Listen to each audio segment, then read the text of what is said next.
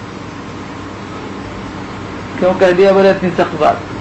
اگر ایک شخص حضور صلی اللہ علیہ وسلم کے بعد کھڑا ہو اور وہ یہ کہے کہ میں نبی ہوں، والعیاذ باللہ جھوٹا دعویٰ کرے کہ میں نبی ہوں، اس سے نبوت کی دلیل جو مانگے گا وہ مومن نہیں کافر ہو جائے گا یا نہیں؟ حضرات علماء بتائیے، مدعی نبوت کذاب سے دلیل نبوت مانگنا کفر ہے کہ نہیں؟ بولو۔ بس شریعت محمدی صلی اللہ علیہ وسلم کے اجرا اور نفاذ اور اس کی تطبیق، اصولی طور پر اس کی تطبیق کو محلے بحث و نظر بنانا کفر ہوگا کہ نہیں ہوگا؟ بولو، کیا سوال ہوتا ہے؟ فلا وربک لا یؤمنون حتی یحکموک فیما شجر بینہم ثم لا یجدوا فی انفسہم حرجا مما قضیت ویسلموا تسلیما۔ کیسے ممکن ہے دوستو؟ یہ ممکن کیسے ہے؟